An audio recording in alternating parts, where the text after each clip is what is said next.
Welcome back to Nostalgia. Dave here, another pod. What's going on in pop culture right now? Back from the holiday break. A lot to catch up on here. Of course, did my best music, best TV of the year, and my best movies of 2023 is coming next week. Stay tuned for that. This week, talking about the Golden Globes and what the winners might mean for the Oscar race to come. Also doing my Emmy predictions because the Emmys were delayed and are happening next week. And some music, new music from ITZY and TVXQ is on the movie front. Society of the Snow on Netflix. All of Us Strangers, definitely an Oscar contender, as well as the new Chinese blockbuster, Shining for One Thing. So a lot to get to. Once again, January's picking up. Excited to be back another year. Make sure you subscribe, youtube.com/nostalgiapod, linktree.com/nostalgiapod. See the links below, see the playlist link below. Do all that. Let me know what's good. And yeah, let's get into it. What's up? Welcome back to Nostalgia. Dave here with my reaction to the 2024 Golden Globes. I'm going to talk about who won and what that means for the Oscar race to come. I think as most people know, the Golden Globes themselves don't really mean much. I'm really only interested in them for what they mean for the awards race to follow. Also, given the fact that the Emmys were delayed and coming out next week, I'll talk about the Golden Globe TV wins as well and how they might be instructive of the Emmys coming next week.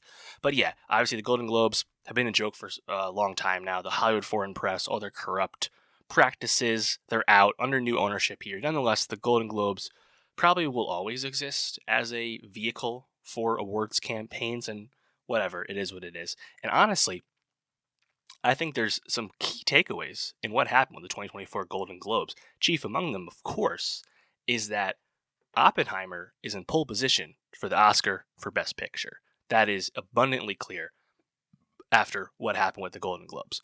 Christopher Nolan wins for Best Director. Oppenheimer wins Best Motion Picture Drama. Cillian Murphy wins Best Actor Drama. Robert Downey Jr. wins Best Supporting Actor for the Golden Globes. Of course, the Globes don't delineate supporting for drama versus musical or comedy, but they do for lead. Really weird that they still do that. They also don't delineate adapted versus original screenplay. Nonetheless, Oppenheimer had an amazing showing. The only thing they didn't really win in this was they didn't win screenplay, and Oppenheimer didn't win in Best Supporting Actress.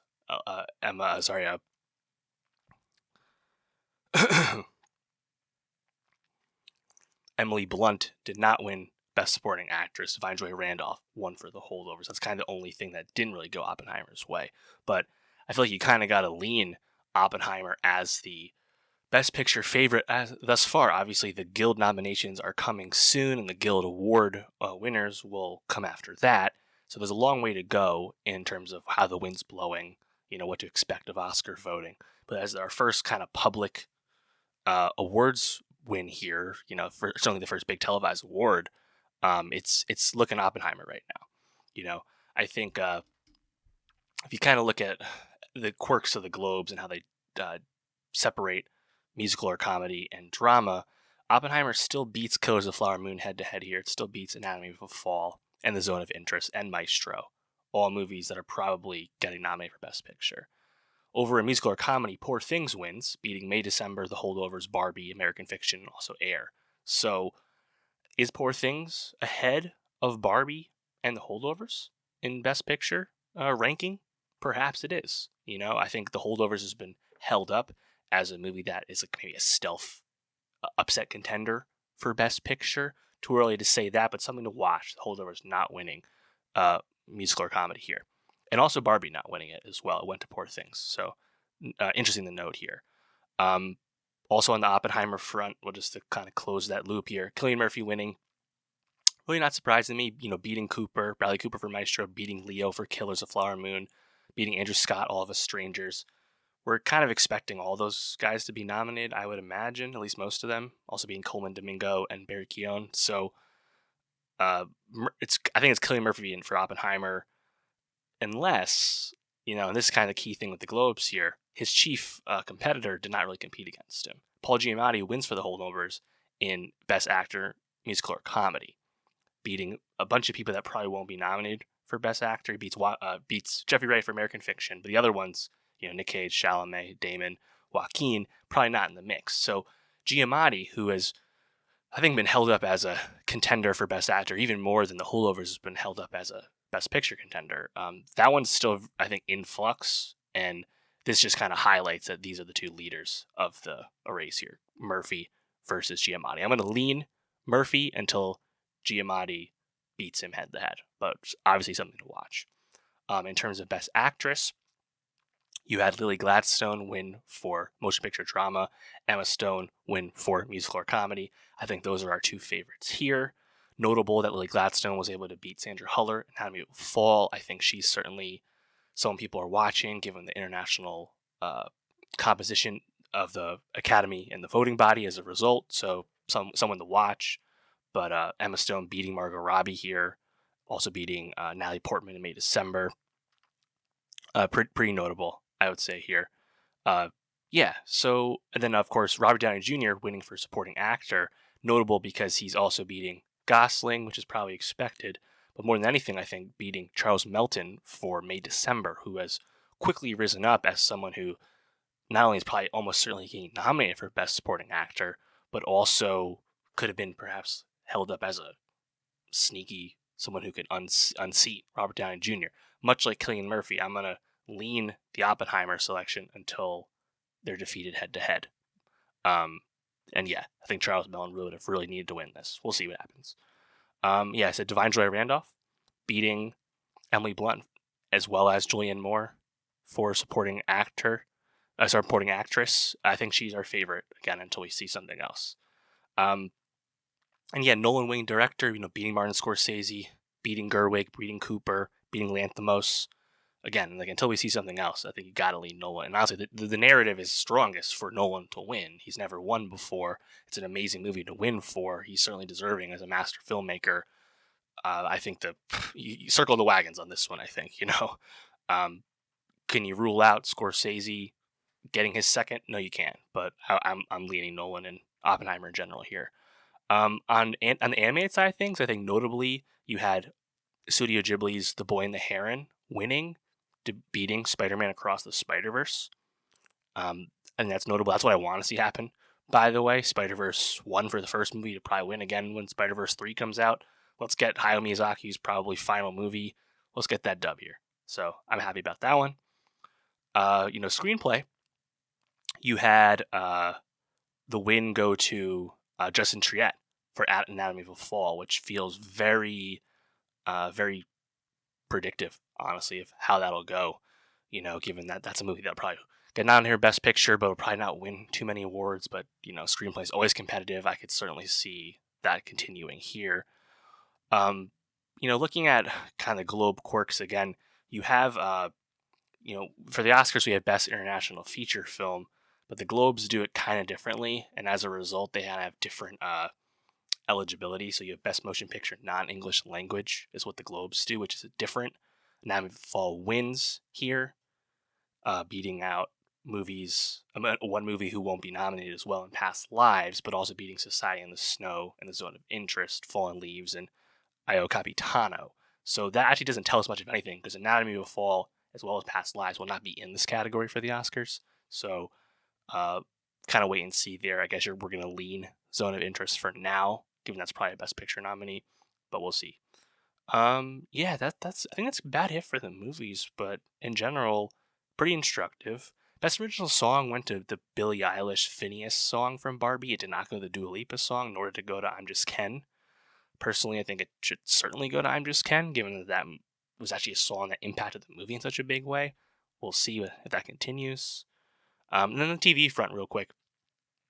This is completely chalk. It's honestly everything I picked, which just kind of speaks to how obvious I think the Emmys are going to be this year. But drama series, Succession, musical or comedy series, The Bear, limited series, Beef, drama lead actor, Sarah Snook for Succession, drama lead actor, Kieran Culkin for Succession, musical or comedy lead actress, Ayoade Dabiri for The Bear, comedy lead actor, Jeremy Allen White for The Bear, then limited series lead actress, Ali Wong, lead actor, Stephen Yeun, both for Beef.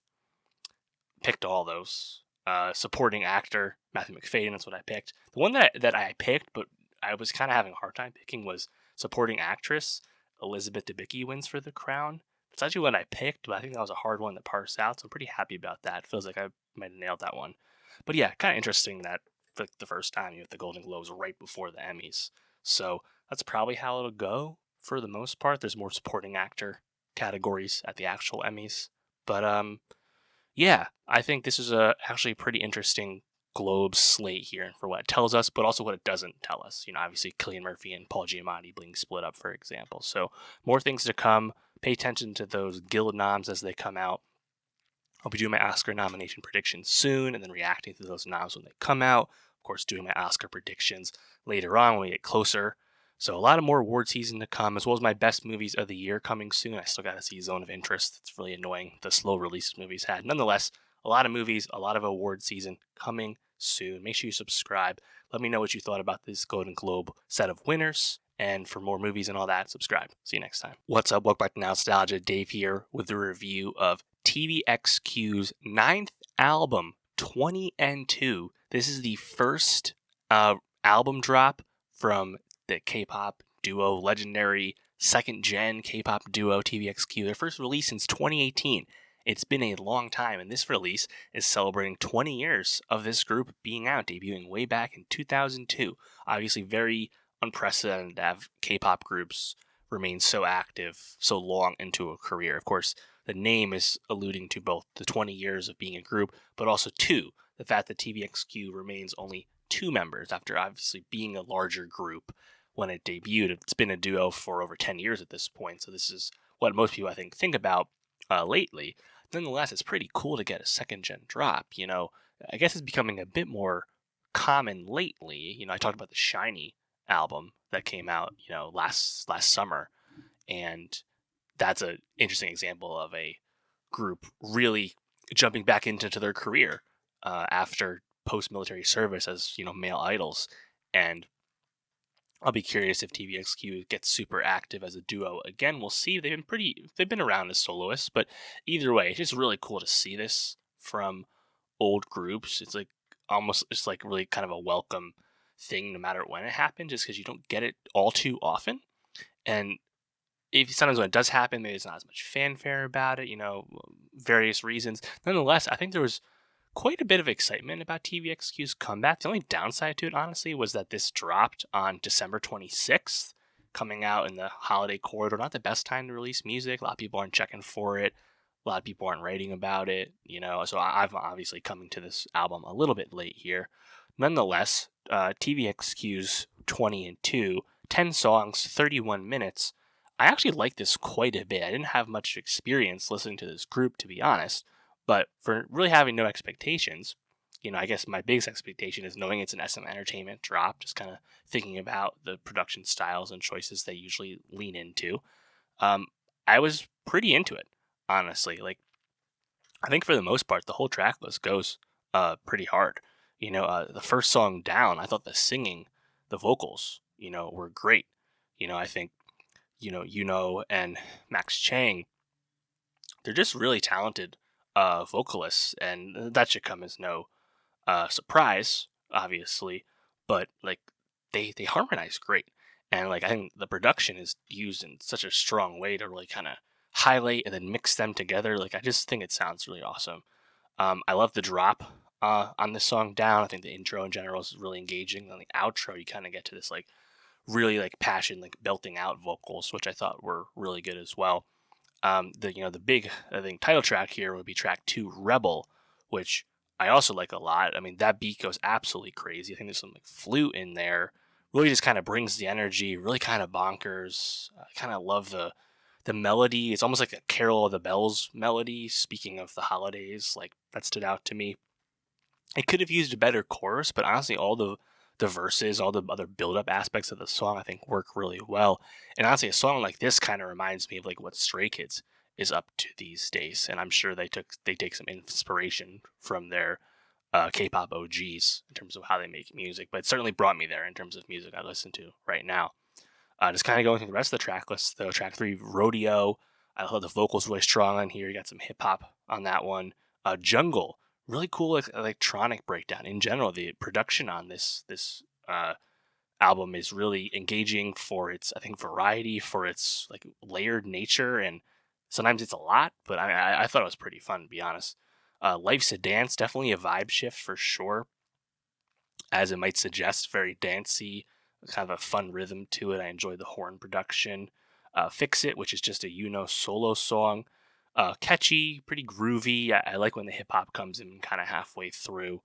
And then you have the Max Chang solo, Take My Breath Away, which I liked, I think, a little bit less, just kind of like a ballad song, to be honest. It's all right. Promise is solid. The Way You Are, which is noted here as the unplugged version, uh, I love the harmony on that. They really harmonize on the chorus. Sounds great. Nice drums as well. Starlight, I thought the piano stood out on this as well.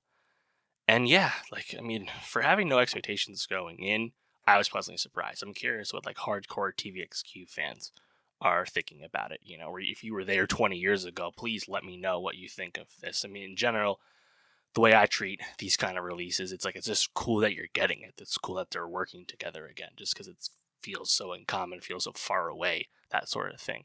So yeah, for not having too many expectations, I was pretty pleased, and I think a song like Rebel definitely is fun to go back to for sure, and I'll put that on the playlist for the best songs of 2024. So yeah, let me know what you thought of TVXQ's comeback after 5 years away, after 20 years in the game. What did you think? And for more K-pop reviews, more music reviews, subscribe, and I'll see you next time. What's up? Welcome back to Nostalgia. Dave here with a review of ITZY's second album, Born to Be. ITZY back once again. Hasn't been too long since we got their last EP, Kill My Doubt, last summer, and they even gave us a Japanese drop, Ringo, since then. ITZY's been around for pretty consistently, this whole time since they debuted several years ago. And I think ITZY in general has been kind of a group in flux as far as K-pop idol groups go, where they have a lot of fans, but they've been kind of, I think, adrift from a sonic perspective, from a direction perspective. And it's been frustrating because I think there's so many things to like about them. It's a very talented group where all 5 members have a unique identity, have their unique strengths, and when they make songs that hit, they really hit. Of course, look no further than "Wannabe." To me, one of the best K-pop songs of the last 5-10 years. Like, it's an absolute banger. Since then though, like since that era of ITZY, it's kind of been 3 EPs that have been polarizingly received in a row. With Sneakers, Cheshire, and Kill My Doubt. And I think Born to Be is kind of easily the best release they've given us in several years, and it just feels like a more confident and successful use of their talents and just a better sonic direction. Notably, Born to Be is coming out with ITZY only recording this and performing it, promoting it as a quartet. Of course, Leah, one of the main vocalists in ITZY, is on hiatus away from the group due to some various health concerns, and she'll be also sitting out the upcoming world tour later this year. So that's unfortunate, but in Leah's absence, I think more lines, more responsibility has been laid on Chaeyoung's and Yuna's plate, and it's nice to hear more from them because, again, I think everyone in the group is quite talented. And just kind of going through it, Born to Be, it's been pretty heavily promoted with pre-release stuff. They're making lots of music videos for this. The title track, Born to Be, is pretty cool in the sense that, again, I find it like just a more fun direction from this group. It's very bombastic. It has this kind of like chant, this almost like militaristic march kind of vibe to it. Really fun rap from Ryujin.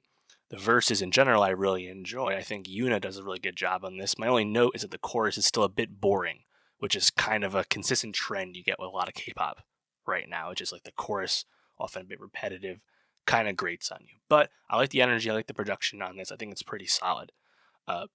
Track 2, Untouchable. This is one they've been saving until the full album dropped, and you get it for good reason.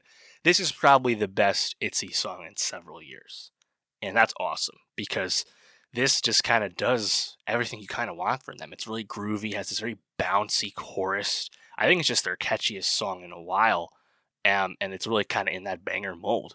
To me, this is the type of song I want them to do. Thinking of most recently with Kill My Doubt, you could like see the parts of like the ideas of what you wanted these songs to be, but I just think from a production, from a composition standpoint, things were almost misaligned.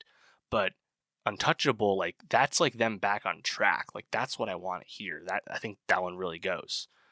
Then track 3, Mr. Vampire, I also quite enjoy a lot. I think the chorus is super fun, pretty funky beat. You get more of Rujin singing, which we get from time to time, but it's always nice when you hear her kind of giving you a bit of a different speed. It's certainly still uncommon. I like that one. And then Dynamite, I thought had a really cool breakdown as well. Then from here, we get 5 solo songs in a row from all the members, including Leah, who recorded a song, her only contribution to the album here.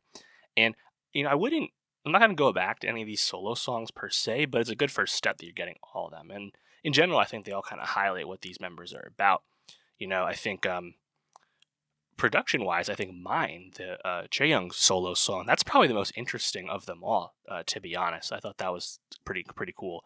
And then Yet But, the Yuna solo song, kind of like a bubblegum pop type vibe, kind of feels out of place on the album, but really reminds you again. I think Yuna's pretty untapped as a K-pop talent. She could certainly do more, and like she kind of like shows that there. Yeah, I think the Rujin performance is pretty good. I think the Yeji performance on Crown My Head is very good. In general, I think Yeji's one of the best all-around talents in K-pop. But my issue with that song is that it feels a bit overproduced at times, specifically on the chorus. The Leah song Blossom, that I think the hook is just kind of like repetitive and annoying because of it. Nonetheless, it's okay. And then the last song, which is all of the members again, is Escalator. Really fun hip hop from Rujin and Yuna. I do enjoy when they are able to do that because I think they're both pretty fun at it, to be honest. And cool electronic production. So yeah, I mean, like ITZY again. This is a group that like I want so much for them because like I really enjoy like the highs that they can do, and this feels like a big step in the right direction, and I'm really excited about that. And I think now, leading into this world tour, hopefully Leah is able to rejoin the group in due time when the time is right. But in the meantime, I think this is a really good place for this group to go out on tour and get back out there. It's pretty exciting, and yeah, I think given the really intense competition that they now face in the 4th gen K-pop space with female groups really dominating right now, it's good that you have a confident and I think well conceived ITZY release right now because they certainly needed it. So yeah, let me know, what did you think of ITZY's second album, Born to Be? Do you feel like this is a step in the right direction following the past releases? Do you agree with me on that? Let me know either way. And for more K-pop reviews, more music reviews, subscribe, and I'll see you next time. What's up? Welcome back to Nostalgia. Dave here with a review of Shining for One Thing, the new drama series, Chinese drama series based off the TV series of the same name. This is another, blockbuster release, big film in China, small release here in the US. Figured I'd check it out. I have no knowledge of the series, which has had, I believe, 2 seasons, 24 episodes out, only came out a few years ago.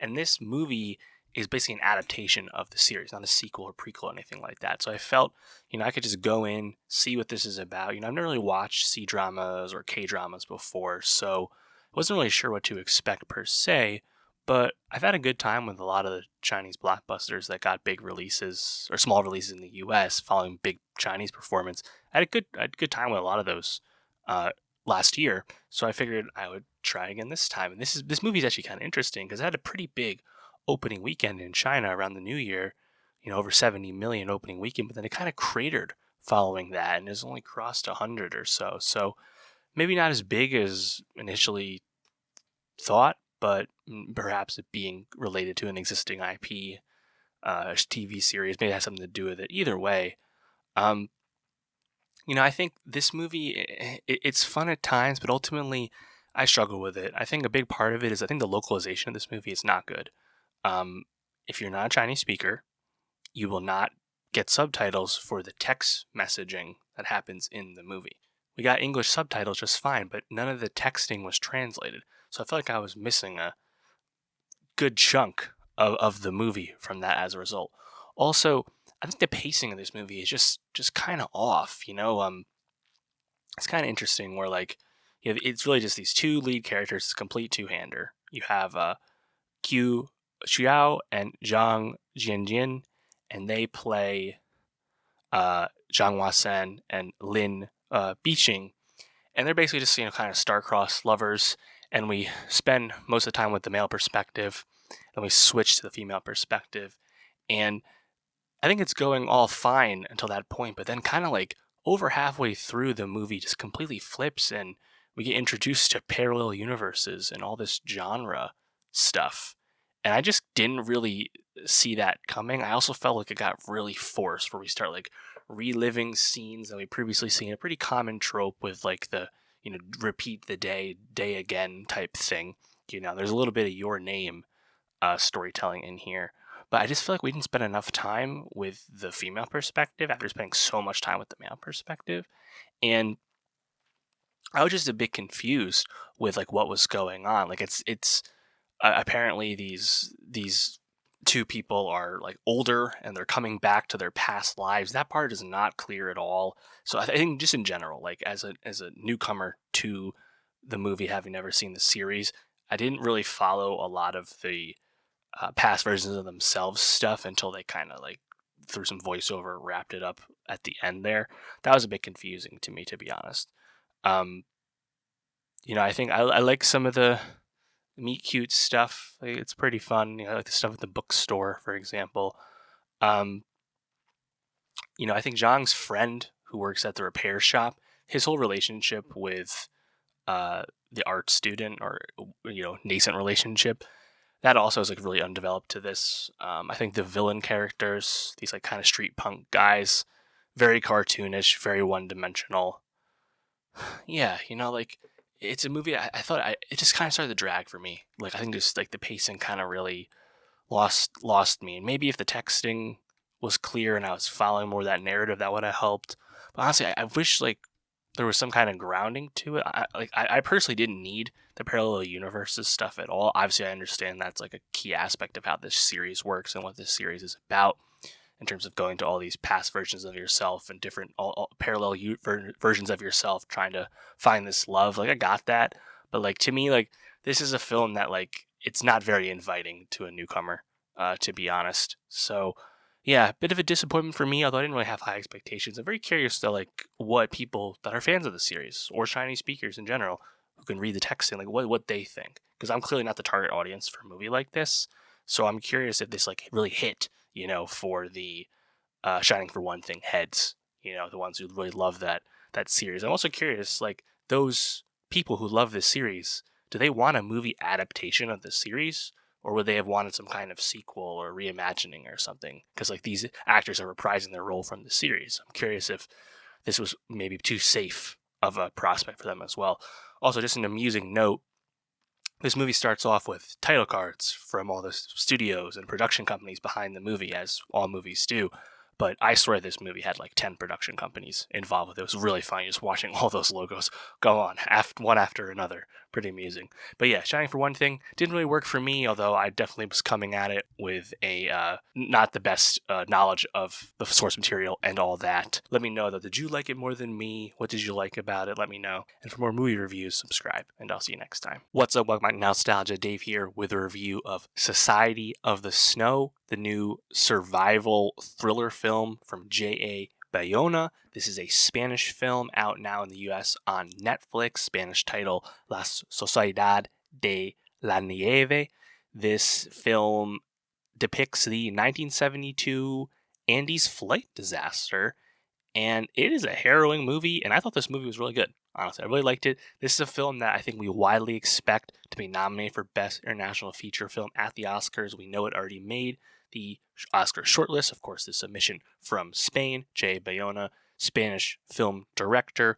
Most recently seen, of course, with movies directing Jurassic World Fallen Kingdom. He also did some Rings of Power TV directing. New film from him.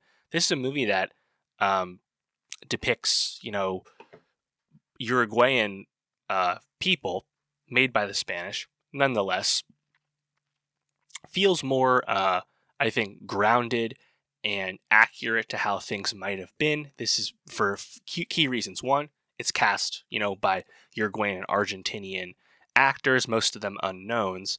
this story had previously been adapted by Hollywood with a bunch of white people in the movie Alive, featuring famous faces such as Ethan Hawke, despite the fact that there were no, Americans in this. So it's cool to, I think, kind of get like a refresh to this story because it's certainly very ripe for adaptation. And also, this film is, obviously has a lot more distance from the tragic events and is based off the book of the same name by Pablo Vierci. And that's notable because Vierci actually knew many of the crash victims. So there's a lot more perspective and grace in I think, a deeper way with this movie than the Hollywood adaptation from a long time ago.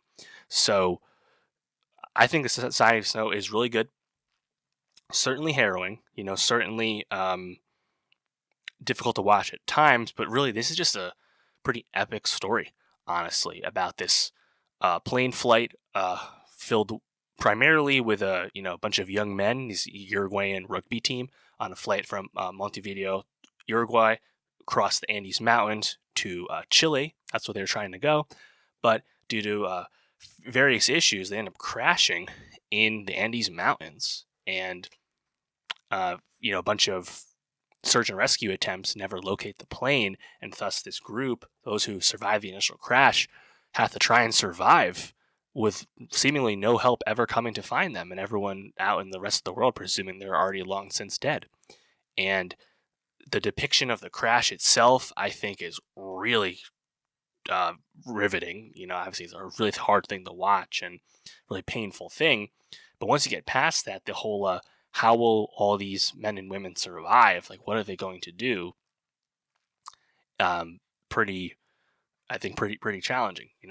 There's a handful of, I guess, set pieces, you could say. One of those, of course, is the crash itself and the initial panic and how survivors start to carry out the dead and take stock of who's alive and who is not injured, things of that. Once we get past that, though, you have some of the guys kind of climbing back up the mountain to try and find the bisected other half of the plane, go to the tail, try and locate the radio or other supplies. You have series of avalanches and how claustrophobic that is when a lot of the survivors get buried within the plane they're hiding out in. I think that was done pretty well. But of course, kind of the main thing with this is how these people managed to survive. Was it 16 or 17 of them ended up surviving in the end, is cannibalism and, eating the dead to keep the living alive and hold out hope to eventually survive this incredible ordeal. And the way the movie handles that, I think, is done pretty well, where it spares you the watching anything super bloody and gross. It's not like a cannibal movie per se. It's not like Bones and All, from Luca Guadagnino. It's not about that. It keeps that away, but it's more about the philosophical reasoning behind doing such a thing. Is your will to live as a living person, is that greater? Are you more entitled to that than the rights of the dead, for example? And most of these men have kind of deep Catholic beliefs, and they feel like they're kind of going against God by doing such a thing. So that's, I think, done to pretty interesting and well nuanced effect, honestly. The movie has some voiceover from this character Numa. It wasn't my favorite aspect of the movie, honestly, because it was kind of inconsistent. I didn't necessarily need all the voiceover. Nonetheless, it's all right. Kind of watch it whenever they're doing any kind of hiking. Honestly, at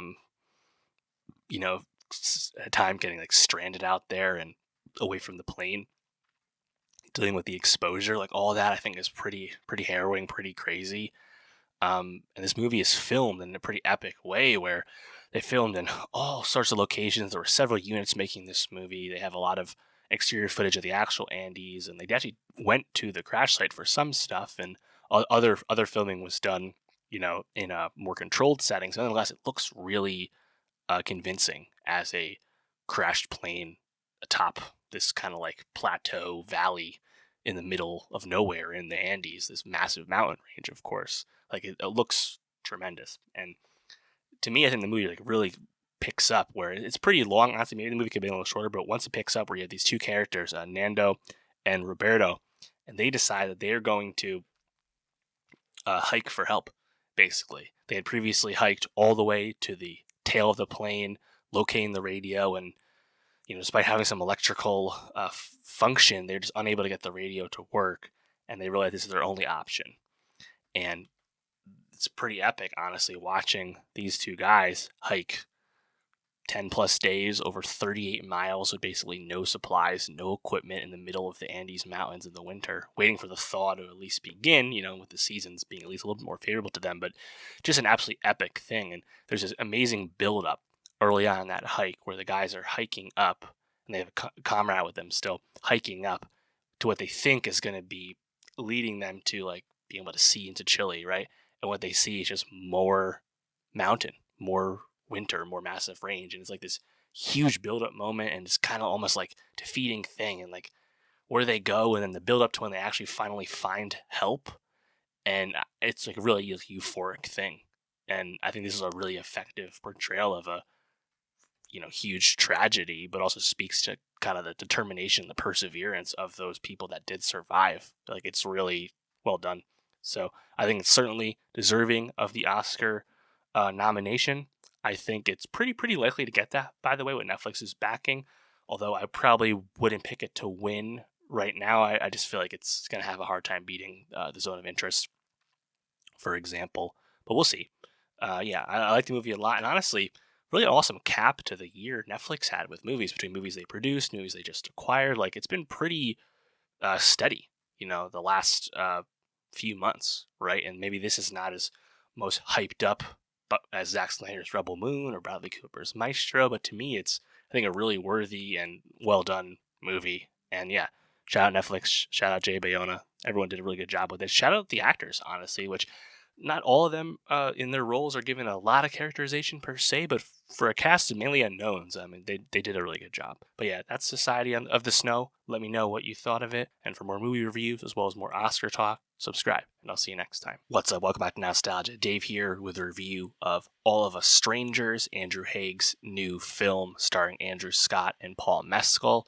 This has been an eagerly anticipated film, I think, for many. One of the last kind of staggered releases of the Oscar award season. Certainly a movie in that Oscar mix. I think Best Picture nomination, Best Actor nomination for Andrew Scott. Those things are looking likely. Perhaps a Best Adapted Screenplay nom as well. This is a adaptation of the Taichi Yamada novel Strangers. And Andrew Haigh, I think, kind of going back to what he's done in some of his past works. This is, I think, a pretty, on one hand, simple in message, but also, I think, really impressive in its execution film.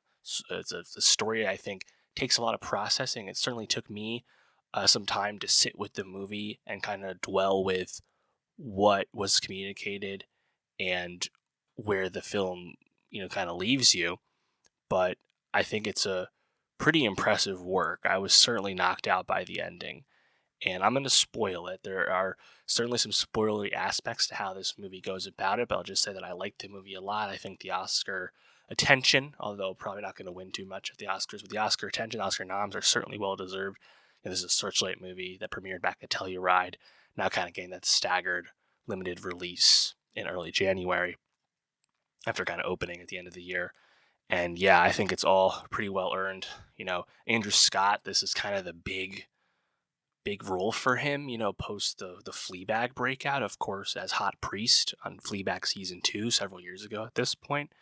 And, he's been in some stuff, of course, since then, like Black Mirror, and he's obviously had quite the career throughout this point. But this is a huge turn for him, as the lead role, Adam, in this movie.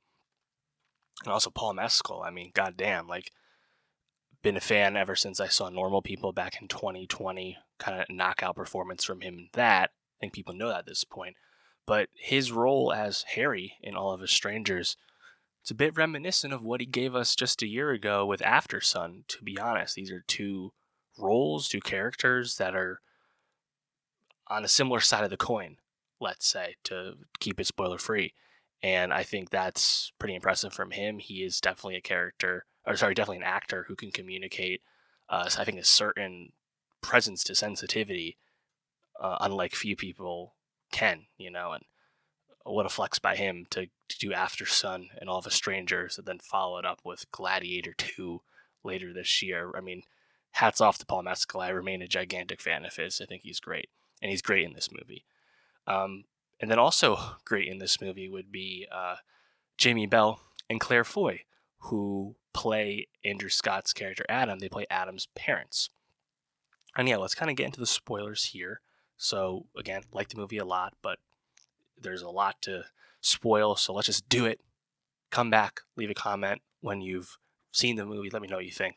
But yeah, so basically the way this movie works is Adam is a, kind of solo, independent person, a screenwriter in London, modern times, and he basically starts going on vision quests and returning back to his childhood home and interacting with his parents who have passed away. They died in a car crash on Christmas Eve night.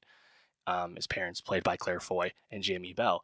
And what's so, I think, interesting about it, the way they do it, and Jamie Bell is younger than Andrew Scott by several years, and they that comes across in the movie as well. Adam basically going back to the mid '80s when this death occurred and seeing his parents as they were, but of course returning to them as an adult with all his lived experience. And effectively, the movie is a ghost story, and it's not about being haunted, at least not in the traditional sense, but it becomes clear that Adam is a very lonely man, although, as he says to his mother, not because he's gay, but he is lonely, and returning to this clearly repressed wound of the loss of his parents and how that perhaps stunted him in some way is if this is this vision quest that keeps happening, where he goes on this commuter train and goes back to the London suburbs to his old childhood home and finds his parents there alive. Technically, it's effectively just a coping mechanism for this man to deal with his grief. And while that's happening, and it's kind of framed the very beginning of Adam trying to write this screenplay as a screenwriter. It suggested that he's probably trying to write about how he would come out to his parents, something he didn't actually do in life. And what's really impressive about how this movie handles that is Adam is actually able to come out to his parents via these dreams. And, his parents have the biases of the time, the prejudice they would have held, but it's still done, I think, in a really tender and warm way. I mean, the scene where he comes out to his father, played by Jamie Bell, I mean, that's a particularly emotional scene. Adam asking why his dad never comforted him when he was crying in his room alone, when his dad had heard that he could tell that he had been crying. And then Jamie Bell, barely able to make noise via his crying. I think it's a really great scene from the two of them. You have that, and kind of in tandem this whole time, you have Adam meeting Harry, seemingly the only other person living in his apartment building, this high-rise in London. And Harry, makes it pass at him drunkenly one night in the very beginning of the movie, in the halls of the apartment, or knocks on his door, Adam's door. And Adam kind of rebukes him, not because he's not interested, but almost like he just is so, I think, kind of unable to process people actually wanting to connect with him. And they're able to kind of reconcile later on, and Adam actually says that he would be interested. And they basically develop this, relationship as two kind of independent, but also alone gay men. And, I think early on you have this kind of pot-fueled hookup, which I think is done in a really both tasteful but also sensual way. I really liked how they handled that. I think it's filmed pretty well in terms of, how you film a blowjob scene. I thought that was done really well.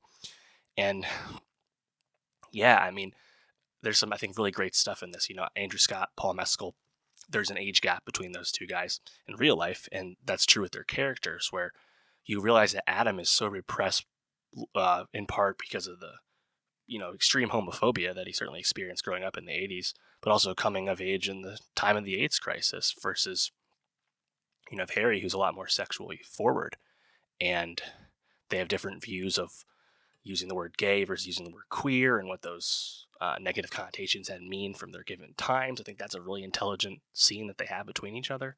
like that one too.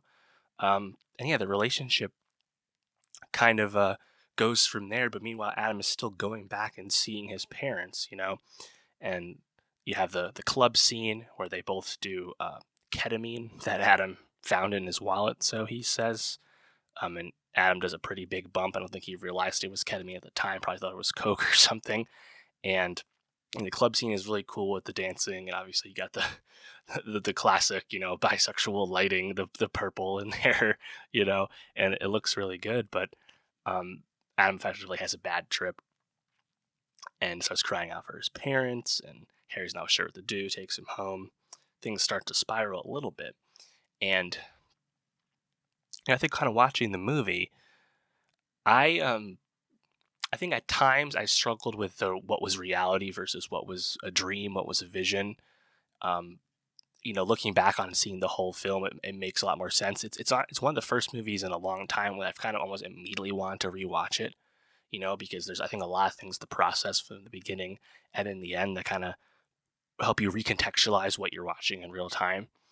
And I think to some people that might be a bit of a demerit to the movie in terms of how well it's communicated. Like, you can go on Reddit, there's a lot of people asking like what asking for explanation about the ending and like what was happening, what was I watching, and on one hand, I think there's a lot of interpretation to this, which I think is pretty impressive about this screenplay. Again, it's a the way it like communicates this kind of tender ghost story, I think, is done pretty well. But you have this late breaking twist with the movie where it's revealed, after Adam convinces Harry to go visit his childhood home, takes him there, and he's like knocking on the door. His parents aren't there anymore, and he's no longer, seeing these visions after they kind of have a previous dream sequence where they're at a restaurant table and his parents tell him they can't visit him anymore. He has to move on. He has to let them go.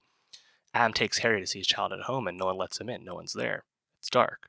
There's no dream. And Harry kind of freaks out and leaves. And from there, once Adam returns to the apartment, he checks in on Harry and opens his apartment door, and he finds Harry dead in his bed, kind of decomposed.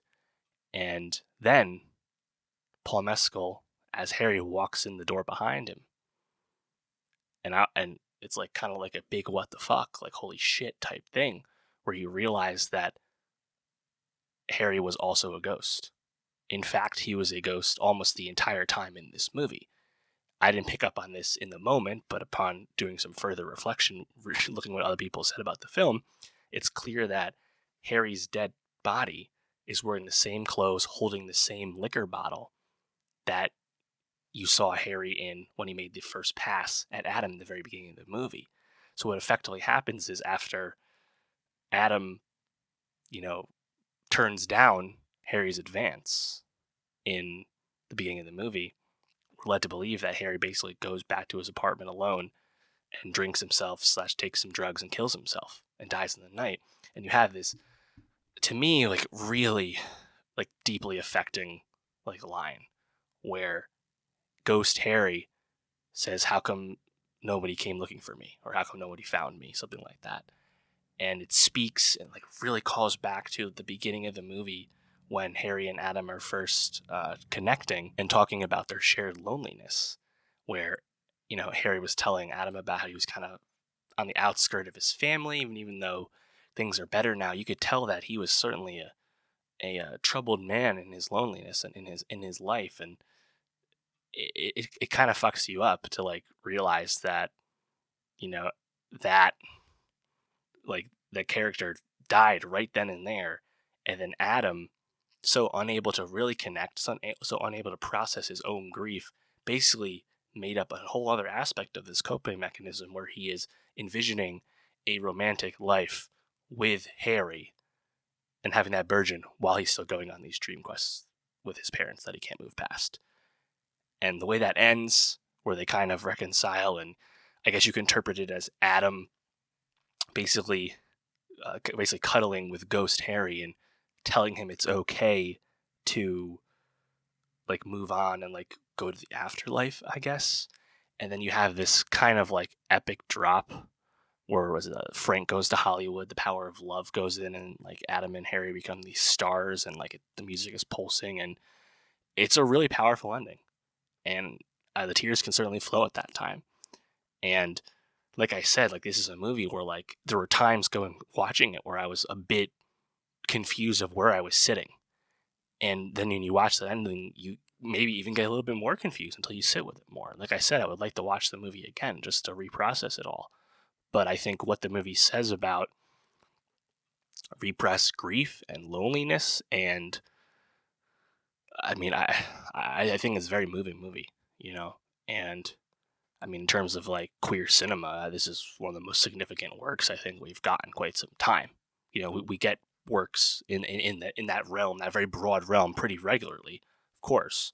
But I think this is pretty significant in terms of the structure of this screenplay and how it's able to, I think, really exist within genre, a ghost story, and yet still handle these like really prescient themes, and doing it again with Andrew Scott's performance, where he has to almost communicate precociousness at times, dealing with his parents who actually are younger than him. Like that whole thing almost like fucked me up at times, where I was like, Andrew Scott's older than these people. Am I supposed to pretend he's a kid? No, I have to remember he's actually an adult, but he's like going back. Like there's a lot of things to like get behind and stick with, I think, in the movie. But I mean, I really connected with it by the end, and I mean, I think that ending fucks you up, man. It certainly fucked me up just kind of thinking about that, and goddamn, it's really sad. And I think it's a really impressive film. I think a really funny thing I saw on Letterboxd is we need the lesbian Daisy Edgar Jones, Phoebe Waller-Bridge romance now. I certainly agree. Of course, that's the Fleabag, normal people, other half of that, following Andrew Scott and Paul Mescal. That would be awesome. Yeah, man. I think I said a lot, kind of rambled a little bit, but I think it's a really impressive movie. I'd love to know what other people think, because I think there's a lot of interpretation you can take from it. And I mean, hats off to Andrew Haigh, who for I think the vision behind this kind of adaptation. This is certainly not directly from the page. You know, he definitely took this and I think did something really interesting and certainly very unique. And I think it's done more or less very well. The performances are all excellent. And yeah, really good movie. But yeah, let me know. What did you think of All of Us Strangers? Did you have a hard time as you were watching it figuring out where you were going like me? Did it crystallize by the end? Let me know what you thought about it. I think there's a lot to parse with that. Let me know. For more movie reviews as well as the Oscar race, subscribe, and I'll see you next time. What's up? Welcome out to Nostalgia. Dave here with my 2024 Emmy predictions. The Emmys were supposed to have happened already. The Emmys would have happened in September if it wasn't for the Hollywood strike. So as a result, the Emmys were delayed and are now taking place on January 15th. And I actually kind of like this change, to be honest, where you have the Emmys quickly followed by the Golden Globes and the Grammys and the Oscars in about a 3-ish month span. I kind of like all the awards happening at the same time. And I would kind of root for the Emmys to keep this because, the old model of having it in September was largely based on the fall-spring TV calendar, which is not really important to anyone these days. Obviously, it still matters to broadcast TV shows, but the average viewer doesn't really care about something like that. Obviously, with streaming shows coming out throughout the year. And the Emmys don't have much cultural cachet. They're the least important, or at least celebrated, least viewed of the major award shows. So perhaps riding some coattails of the other stuff, would be wise. Then again, the Golden Globes also honor TV. Maybe they want some distance from that. I'm not sure. After all, the Golden Globes are a joke. Why be afraid of them? Nonetheless, I'm going to give my Emmy predictions for the core categories, the 3 series categories, then the actor, supporting actor, actress, supporting actress for all 3, types: comedy, drama, limited series.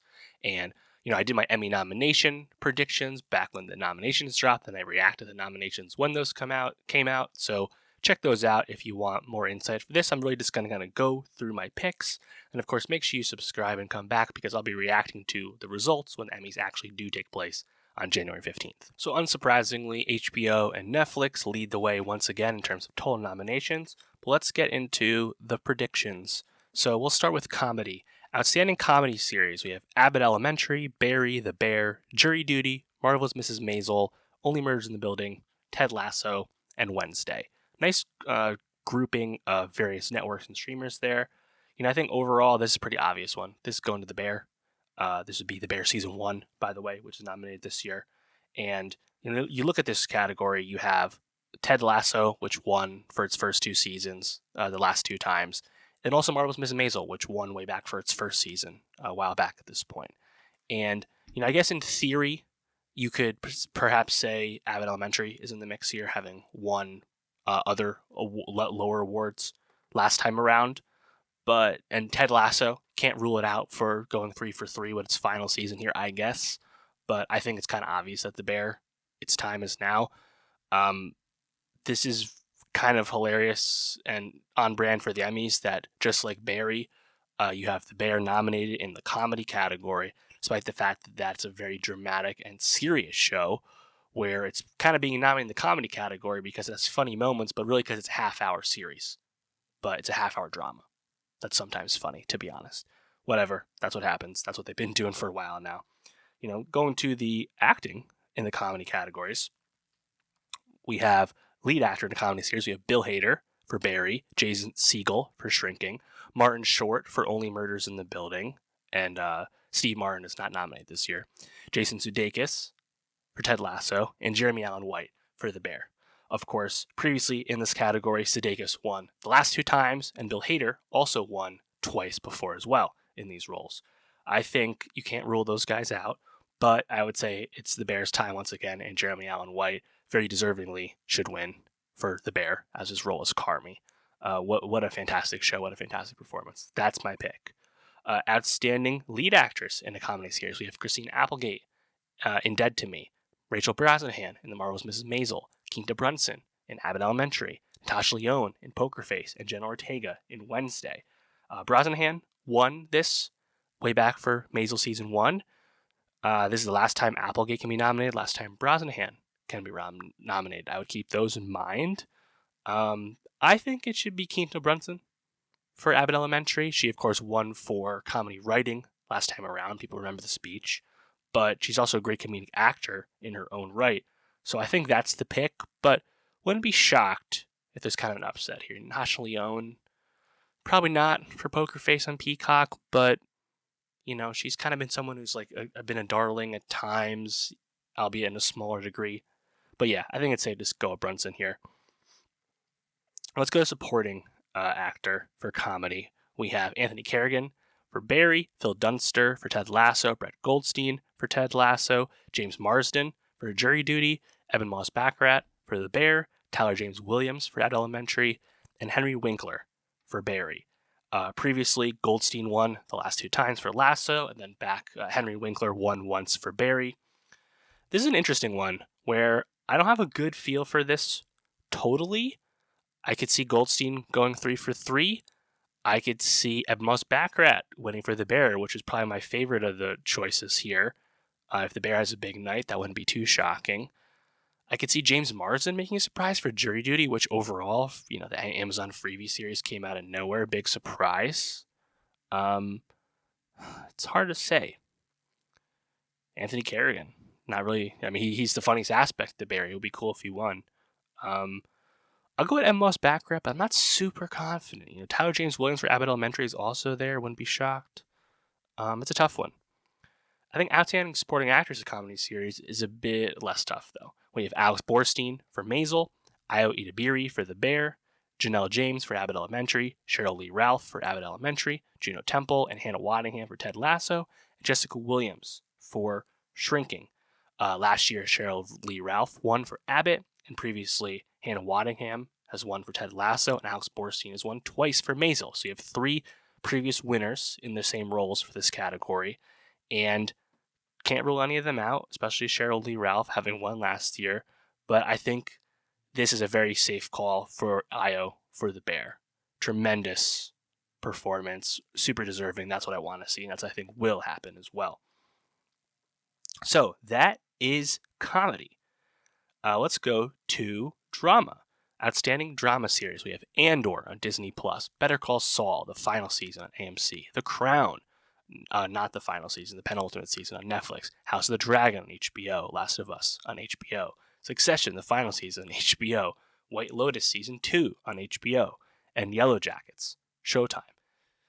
It's going to be HBO, don't you think? And it's going to be Succession, obviously. Succession has won this the last 2 times for second and third season. The Crown has also won this previously. Unfortunately, Better Call Saul is never going to win a outstanding drama series. That would have been nice if that was able to happen, but it's not going to happen. Succession is the pick. Succession is the best show of the year and one of the best shows of the last 10 years, one of the best shows of all time. Very deserving. You'll have The Last of Us back in the mix in the future, House of the Dragon back in the mix in the future, White Lotus back in the mix in the future. So, and The Crown's final season back in the mix too, and hopefully Andor season 2. So a lot of people can win again, but you're not being Succession, and I think that's how it should be. So going to drama actor, we have Jeff Bridges in The Old Man on FX, Brian Cox, Kieran Culkin, and Jeremy Strong on Succession, Bob Odenkirk, Better Call Saul, his final chance to win, and Pedro Pascal for The Last of Us. So previously you had Jeremy Strong win this once. And, I would love Odenkirk to get that recognition for Saul. That'd be really awesome, kind of reminiscent of how Matthew Rhys won for The Americans in the final go-around for that show at the Emmys. I would love to see it. I don't think it's going to happen. I think we can write off Brian Cox for Succession, given it wasn't a full season performance. It was a smaller role this time around. Jeff Bridges for The Old Man, we can write that off. Then we can write off Pedro Pascal as well, but he will certainly be back, as we know, whereas 5 of these others will not be. So, or 4 of these others will not be, the Succession noms and Odenkirk. So Pascal, perhaps the favorite moving forward, in years to come. I think it's between Strong and Culkin. Kind of unsurprising. And I'm not sure where to go. I think the Strong performances are all the best. He's already won once. This was the best Culkin season, the best Roman Roy season of Succession. And I think that might be the best choice, to be honest. And honestly, I think it's kind of the best outcome. It's a spreading of the wealth, but also Kieran Culkin, I think, will probably have the hardest time separating himself in his career moving forward past Roman Roy.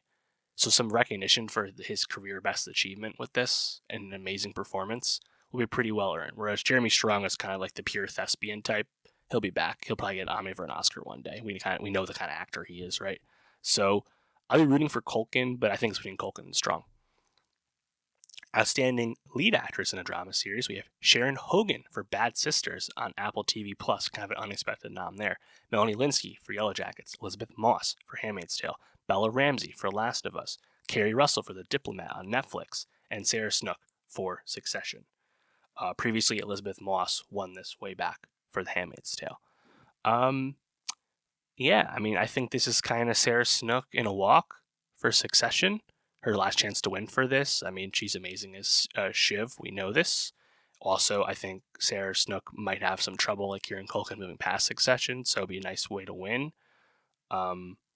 Kerry Russell never won for The Americans. Maybe she'll get a kind of a quote makeup win with a Diplomat. Diplomat's coming back for a second season. Maybe that happens later.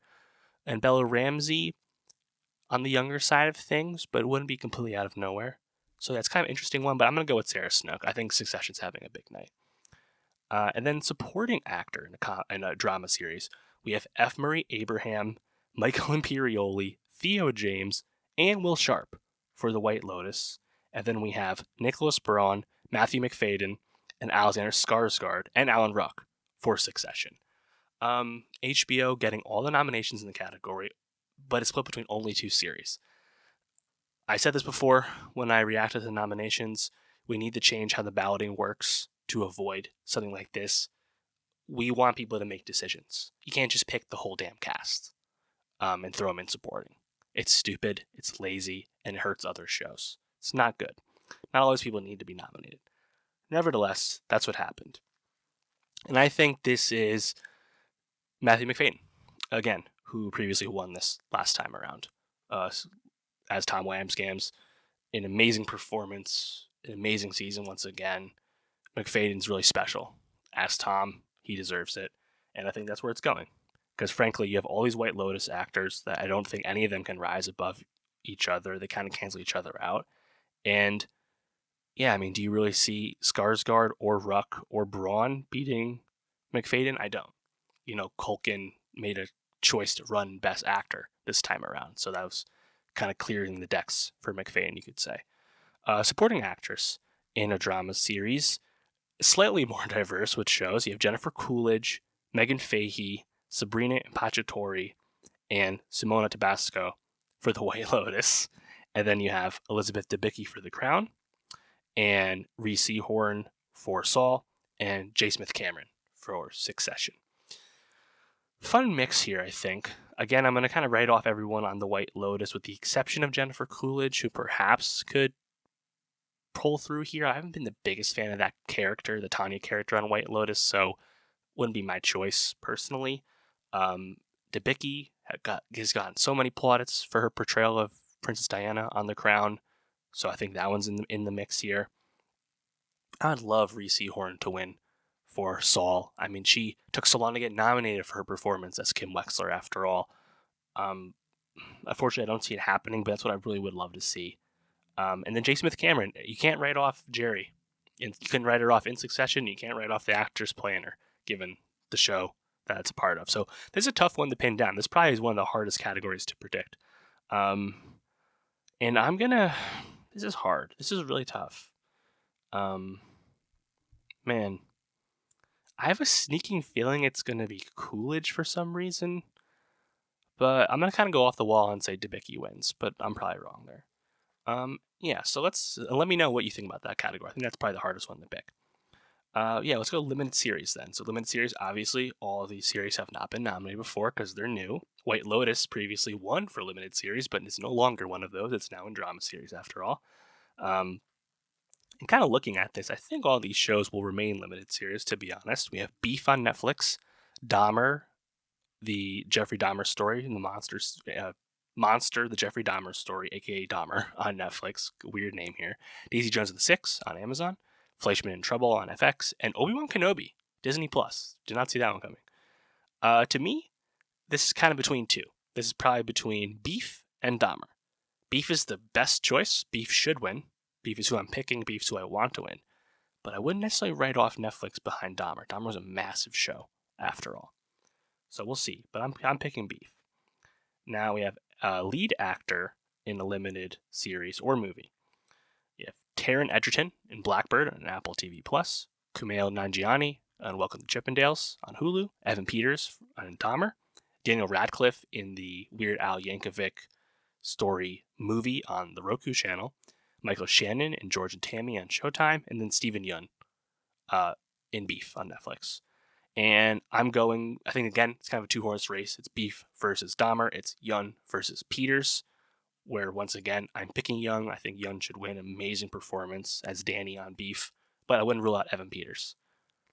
And then let's go lead actress in a limited series or movie. We have Lizzie Kaplan for Fleischman in Trouble, Jessica Chastain for George and Tammy, Dominique Fishback for Swarm on Amazon, Kathryn Hahn for Tiny Beautiful Things on Hulu, Riley Keough for Daisy Jones and the Six, and Ali Wong for Beef. And yeah, I'm going Ali Wong for Beef. I don't think she has really too hard competition. Honestly, I don't even know who the spoiler would be on this. I suppose the spoiler is probably Chastain for George and Tammy, given Chastain, is an Emma Awards darling in the past. I don't know if Showtime has that kind of juice right now, given Showtime's basically going away as a series, as a network. So yeah, I'm going Ali Wong. I think she should win. Really impressive performance, given that she's been primarily a comedian to this point, but really showed us some dramatic chops with this. And then lastly, we have the supportings for limited. So supporting actor for limited series or movie, we have Murray Bartlett for Welcome to Chippendales, Paul Walter Hauser for Blackbird, Richard Jenkins for Dahmer, Joseph Lee for Beef, Young Mazzino for Beef, Ray Liotta for Blackbird, posthumous nomination, and Jesse Plemons for Love and Death. This one's pretty hard, but I think the pick is Paul Walter Hauser for Blackbird. To be honest, that was kind of the most celebrated performance on this list. I suppose Beef could have a big night, and one of Joseph Lee or Young Mazzino would win. I'd probably go with Young Mazzino as Paul, Danny's brother. That was a really kind of out of nowhere performance for me. But yeah, Paul Walter Hauser, he's kind of got a lot of love lately. Obviously, his performance in Richard Jewell, the movie, got a lot of attention. And yeah, I think Blackbird, kind of under the radar show, but Apple probably able to get some minor hardware with this one. So I think that's well deserved. And then supporting actress, limited series or movie, we have Annalee Ashford for Welcome to Chippendales, Maria Bello for Beef, Claire Danes for Fleischman in Trouble, Juliette Lewis for Welcome to Chippendales, Camilla Marone for Daisy Jones and the Six, Niecy Nash for Dahmer, and Merritt Weaver for Tiny Beautiful Things. This is a tough category. I don't see a favorite per se. This is a really hard one to pin down. I guess just kind of going with my previous thoughts on the series category overall. I guess Niecy Nash for Dahmer is probably the pick here. Hard to say. Maria Bello has such a small performance in Beef, such a small role in Beef. It's hard for me to really have confidence with that one. You have a lot of people that have been nominated in the past here, right? Danes, Lewis, Weaver. Yeah, I'll go with Niecy Nash. It's a hard one, though. Let's also quickly look at Guest Actor, which is kind of an under-remarked upon category usually. I just want to highlight Guest Actor in a drama series because it's absolutely loaded like it usually is. You have Murray Bartlett, Nick Offerman for Last of Us. Remember that amazing one-off episode they shared. Also separately, you have Lamar Johnson and Kelvin Woodard for The Last of Us. And then we have returning favorites, James Cromwell and Arian Moayed for Succession. Loaded category. Not sure who I would pick here. I didn't even really research where people were thinking with this one. I would probably go with Nick Offerman for The Last of Us. That's what I would like to see. That was pretty awesome. Guest actor in a comedy series, always kind of slightly more boring category to me because you always have like an SNL guest nominee thrown in. This time around it's Pedro Pascal. We also have nominated Sam Richardson for Ted Lasso, Nathan Lane for Only Murders in the Building, John Bernthal for The Bear, Oliver Platt for The Bear, and Luke Kirby for Maisel. Luke Kirby, I believe, won in the past for his portrayal as Lenny Bruce. Love him in that role. He had a bigger guest role in season 4, after all. This is Bernthal, man. Bernthal in the season 1 finale of The Bear when we, as the dead brother of Carmy. Man, super well deserved, and he might get nominated again for episode 6 for season 2 next year. So yeah, that'd be my pick there. But yeah, let me know how you're feeling about the 2024 Emmys. Who do you want to see take home the dub here? Who do you want to see win? And make sure you subscribe, youtube.com/nostalgiapod. Come back, I'll be reacting to who does in fact win once that happens. And of course, very soon we'll be doing Grammy predictions, Oscar predictions, awards season. Always talking about it. And of course, for more movie reviews and TV reviews, subscribe. And I'll see you next time. All right, so next week, I'll be talking about the Emmy winners and reacting to that. Of course, new reviews, True Detective, Night Country, True Detective Season 4 on HBO. The advance press is very positive. Can't wait to get into that. Wrapping up on TV front, For All Mankind Season 4. More Monarch Legacy of Monsters, 2 Apple TV Plus shows that I've been enjoying. New music from Kali Uchis and Kid Cudi. Also a new film from James Samuel, The Book of Clarence, starring Lakeith Stanfield. That was delayed out of the fall due to the strikes. Really excited to get to that one. Also going to finally see The Zone of Interest, another Oscar contender. It's been probably the slowest release of them all, so I'm kind of completing the deck here, finishing that up. Can't wait to get into that one. Also going to do my Oscar nomination predictions based off all the Guild noms coming soon, and can't wait to get into that. And oh yeah, Marvel, they're back dropping Echo on us on the 10th. So plenty to get to in January. Make sure you subscribe, youtube.com/nostalgiapod, linktree.com/nostalgiapod. See links below. Let me know it's good, and I'll see you next week.